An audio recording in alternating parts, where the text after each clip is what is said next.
রাশিয়ার চেলিয়াবিন্স্ক অঞ্চলের কোপেক্স শহরের এক এলাকায় ভয়াবহ বিস্ফোরণে অন্তত 10 জন নিহত হয়েছেন, আহত হয়েছেন কয়েকজন। গভীর রাতে সংঘটিত এই বিস্ফোরণের পর থেকে আরো অন্তত 12 জন নিখোঁজ রয়েছেন। আকাশে উঠতে ভয়াবহ অঘটন, রানওয়েতে ভেঙে পড়ল বিমান, নিহত 2 জন। উড্ডয়নের কয়েক সেকেন্ড পরই ফাইপার বিমানে আগুন ধরে যায়, মুহূর্তেই ছড়িয়ে পড়ে আতঙ্ক। তদন্ত কর্মকর্তারা বলছেন যান্ত্রিক ত্রুটি থেকেই ঘটেছে এই মর্মান্তিক দুর্ঘটনা। যুক্তরাষ্ট্র ইসরায়েলকে ফিলিস্তিনের পশ্চিম তীর দখল করতে দেবে না বলে সাফ জানিয়ে দিয়েছেন মার্কিন প্রেসিডেন্ট ডোনাল্ড ট্রাম্প। টাইম ম্যাগাজিনে প্রকাশিত সাক্ষাৎকারে তিনি বলেন, যদি এমনটা ঘটে তবে ইসরায়েল সমস্ত সমর্থন হারাবে। আল আকসা মসজিদ ভেঙে ফেলার ষড়যন্ত্রের অভিযোগ, ইসরায়েলকে তীব্র নিন্দা। স্থানীয় ও আন্তর্জাতিক পর্যায়ে ক্ষোভ ছড়িয়ে পড়েছে, মুসলিম বিশ্বে উদ্বেগ তীব্র। বিশ্লেষকরা বলছেন এই ধরনের অভিযোগ শান্তি প্রক্রিয়াকে গভীরভাবে ক্ষতিগ্রস্ত করতে পারে। ইসরায়েল বিরোধী বিক্ষোভের পর পাকিস্তানের সহিংস গোষ্ঠী নিষিদ্ধ ঘোষণা, সন্ত্রাস বিরোধী আইনের আওতায় পদক্ষেপ নিয়েছে দেশটির ক্ষমতাসীন সরকার। পুলিশের সঙ্গে সংঘর্ষে 5 জন নিহত হওয়ার কয়েকদিন পরই এই সিদ্ধান্তে অনুমোদন দিল মন্ত্রিসভা। গাজায় গণহত্যার অভিযোগ, ইসরায়েল সহ 63 দেশকে অভিযুক্ত করা হলো। আরব যুক্তরাষ্ট্র ও ইউরোপীয় দেশগুলোর অংশগ্রহণে গাজায় চালানো হয়েছে ভয়াবহ হামলা। মানবাধিকার সংগঠনগুলো বলছে এই আধুনিক যুগের এক নজিরবিহীন মানবিক বিপর্যয়। দর্শক, এতক্ষণ শুনছিলেন শিরোনাম, এবার বিস্তারিত।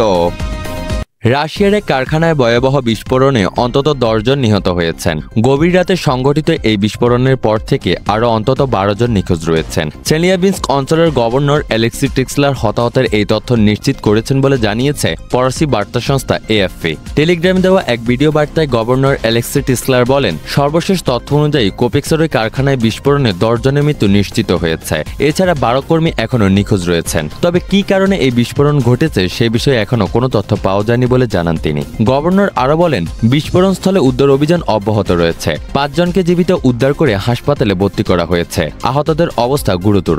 তিনি জানান, আহতদের মধ্যে 2 জনকে বার্ন সেন্টারে, 2 জনকে আঞ্চলিক ক্লিনিক্যাল হাসপাতালে এবং 1 জনকে কোপেক্স সিটি হাসপাতালে ভর্তি করা হয়েছে। শারীরিক অবস্থার উন্নতি হলে তাকেও বিশেষ হাসপাতালে স্থানান্তর করা হবে। গভর্নর টেক্সলার আরো বলেন, কারখানায় আগুন এখন নিয়ন্ত্রণে। জরুরি সেবা সংস্থাগুলো ঘটনাস্থলে তল্লাশি ও উদ্ধার কাজ চালিয়ে যাচ্ছে। বিস্ফোরণের পর কোপেক জেলার পৌর এলাকায় জরুরি অবস্থা ঘোষণা করা হয়েছে। আগুনের উৎস, বিস্ফোরণের কারণ অনুসন্ধানে তদন্ত শুরু করেছে স্থানীয় প্রশাসন। তবে এটি কোনো মনুষ্যবিহীন ড্রোন হামলার ঘটনা নয় বলে জানিয়েছে গভর্নর টেক্সলার। স্থানীয় গণমাধ্যমের তথ্য অনুযায়ী কোপেক্সের ওই কারখানায় প্লাস্টিকজাত পণ্য উৎপাদন করা হতো।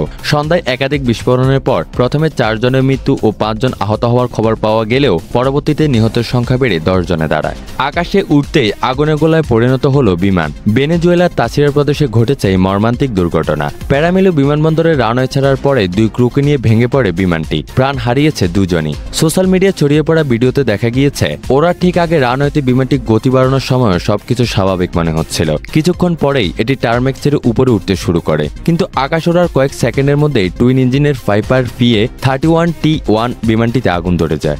ভেনেজুয়েলার national institute of civil Aeronautics জানিয়েছে জরুরি কর্মী দ্রুত ঘটনাস্থলে পৌঁছে যায়। ভেনেজুয়েলার নিয়ম মেনে ঘটনাটি তদন্তের জন্য অসামরিক বিমান পরিবহনের দুর্ঘটনা সংক্রান্ত দপ্তরের তদন্ত করবে। প্রাথমিক তদন্তে মনে করা হচ্ছে ওড়ার আগে রানওয়েতে দৌড়ানোর সময় টায়ার ফেটে যাওয়ার কারণে দুর্ঘটনাটি ঘটে থাকতে পারে। যদিও চূড়ান্ত তদন্ত শেষ না হওয়া পর্যন্ত দুর্ঘটনার কারণ নিশ্চিত করা সম্ভব নয় বলে জানানো হয়েছে।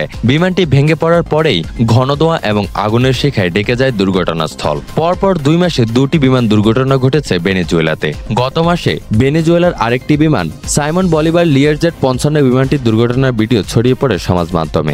যুক্তরাষ্ট্র ইসরায়েলকে ফিলিস্তিনের পশ্চিম তীর দখল করতে দেবে না বলে সাফ জানিয়ে দিয়েছে মার্কিন প্রেসিডেন্ট ডোনাল্ড ট্রাম্প। তিনি বলেন, যদি এমনটা ঘটে তবে ইসরায়েল সমস্ত সমর্থন হারাবে। আন্তর্জাতিক আইন এবং জাতিসংঘের নিরাপত্তা পরিষদের রেজলিউশন লঙ্ঘন করে ইসরায়েলের পার্লামেন্ট অধিকৃত পশ্চিম তীরে তথাকথিত ইসরায়েলি সার্বভৌমত্ব আরোপের লক্ষ্যে খসড়া আইন অনুমোদন দিয়েছে। আরব উপসাগরীয় দেশগুলো এর তীব্র নিন্দা জানিয়েছে। এমন প্রেক্ষাপটে টাইম ম্যাগাজিনকে দেওয়া সাক্ষাৎকারে ট্রাম্প বলেন, এটা ঘটবে না, কারণ আমি আরব দেশগুলোকে আমার কথা দিয়েছি। এখন তোমরা ইসরায়েলিরা তা করতে পারো না। পশ্চিম তীরে ইসরায়েলি দখলের পরিণতি সম্পর্কে জিজ্ঞেস করা হলে ট্রাম্প বলেন, যদি তা ঘটে তবে ইসরায়েল যুক্তরাষ্ট্রের কাছ থেকে সমস্ত সমর্থন হারাবে। এর আগে মার্কিন ভাইস প্রেসিডেন্ট জেডি ভ্যান্সও পশ্চিম তীর দখলের ইসরায়েলের প্রচেষ্টাকে অত্যন্ত বোকামিপূর্ণ রাজনৈতিক কৌশল বলে বর্ণনা করেছেন। প্রসঙ্গত, ইসরায়েলি পার্লামেন্ট জানিয়েছে তারা পশ্চিম তীরের দুটি বসতিতে ইসরায়েলি সার্বভৌমত্ব প্রয়োগের বিষয়ে দুটি বিলের খসড়া পাশ করেছে। 23 জুলাই পার্লামেন্ট একটি ঘোষণাপত্র গ্রহণ করে, যেখানে দেশটির সরকারকে পশ্চিম তীরে ইসরায়েলি সার্বভৌমত্ব সম্প্রসারণের আহ্বান জানানো হয়েছে। 120 জন আইন প্রণেতার মধ্যে 71 জন ঘোষণার পক্ষে ভোট দেন এবং 13 জন ভোটদানে বিরত থাকেন। দীর্ঘদিন ধরে পবিত্র আল-আকসা মসজিদ ভেঙে ফেলার ষড়যন্ত্র করছে ইসরায়েল। পরিকল্পনার অংশ হিসাবে মসজিদের আশেপাশে খনন কাজ চালাচ্ছে দখলদাররা। এমন ঘটনায় ঐতিহ্যবাহী এই মসজিদের ধসে পড়ার সংখ্যা তৈরি হয়েছে। সম্প্রতি ফিলিস্তিনের সংবাদ সংস্থা ওয়াফা এজেন্সিতে দেওয়া সাক্ষাৎকারে এমনটাই জানিয়েছে জেরুজালেম গভর্নরেটের উপদেষ্টা মারুফ আল রিফাই। অভিযোগ করেন, এই সুড়ঙ্গ খনন জেরুজালেমের পুরনো শহরের ঐতিহাসিক ও ইসলামী স্থাপনাগুলোকে ইহুদিকরণের একটি বৃহত্তম পরিকল্পনার অংশ। বিষয়টি ইসলামী আইনের পরিপন্থী। তিনি ব্যাখ্যা করেন, সুড়ঙ্গগুলো ইসরায়েলি কর্তৃপক্ষ সিটি অব ডেভিড নামে ডাকে, ফলে এখানে একাধিক পরিবর্তন আনতে চাচ্ছেন তারা। মসজিদের পাশে পুরনো জলপথ শুকিয়ে সুড়ঙ্গ, জাদুঘর ও সিনেগগে ইহুদি উপাসনালয় রূপান্তরিত করা হয়েছে। জাপ্পানা মার্কেট নামে পরিচিত একটি সুড়ঙ্গকে এখন ইহুদি পর্যটন পথে পরিণত করা হয়েছে। এটি আল-আকসা মসজিদের নিচের অবকাঠামোকে হুমকির মুখে ফেলছে। জেরুজালেম প্রশাসন জানায়, ইসরায়েল ধর্মীয় গল্পকথার অজুহাতে ওই এলাকার নতুন করে দখল বাস্তবতা তৈরি করেছে, যাতে করে ফিলিস্তিনি উপস্থিতি মুছে ফেলে বসতি স্থাপনকারীদের আধিপত্য প্রতিষ্ঠা করা যায়। পাশাপাশি এটি মূলত পুরনো জেরুজালেমের আরব ইসলামী চরিত্র মুছে ফেলার একটি পরিকল্পিত পদক্ষেপ। আন্তর্জাতিক তদারকির আড়ালে গোপনে বা আধা গোপনে এই খননগুলো হচ্ছে, ফলে বিষয়টি আল-আকসা মসজিদের স্থাপত্যিক স্থিতিশীলতাকে দুর্বল করার হুমকি দিচ্ছে। পাকিস্তানের ক্ষমতাসীন সরকার সন্ত্রাস বিরোধী আইনের আওতায় দেশটির একটি সহিংস গোষ্ঠীকে নিষিদ্ধ ঘোষণা করেছে। ইসরায়েল বিরোধী এক বিক্ষোভে পুলিশের সঙ্গে সংঘর্ষে 5 জন নিহত হওয়ার কয়েকদিন পর দেশটির মন্ত্রিসভা এই নিষেধাজ্ঞায় অনুমোদন দিয়েছে। পাকিস্তানের সরকার এক বিবৃতিতে বলেছে, তেহরিক-ই-লাবাক পাকিস্তানকে নিষিদ্ধের সিদ্ধান্তে অনুমোদন দিয়েছে মন্ত্রিসভা। পাকিস্তানের কট্টর ডানপন্থী রাজনৈতিক গোষ্ঠী তেহরিক-ই-লাবাক পাকিস্তানের টিএলপি প্রায় দেশটিতে সহিংস বিক্ষোভ কর্মসূচি পালন করে আসছে। রাস্তা অবরোধ করে টিএলপির করা আন্দোলনে পাকিস্তানে বিভিন্ন সময়ে সরকারের জন্য বড় ধরনের সমস্যা তৈরি করেছিল।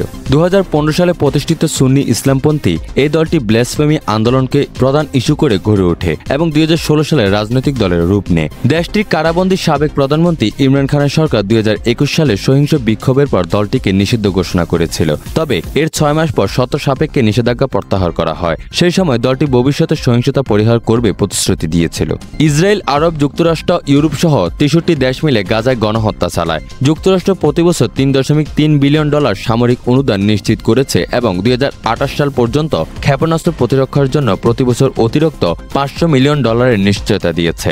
26টি দেশ অন্তত 10 দফায় অস্ত্র ও গোলাবারুদের চালান পাঠিয়েছে। 19টি দেশ F-35 যুদ্ধবিমানের যন্ত্রাংশ সরবরাহ করেছে। 18টি দেশ জাতিসংঘের ফিলিস্তিনি শরণার্থীদের জন্য ত্রাণ ও কর্মসংস্থা UNRW এর তহবিল স্থগিত করেছে।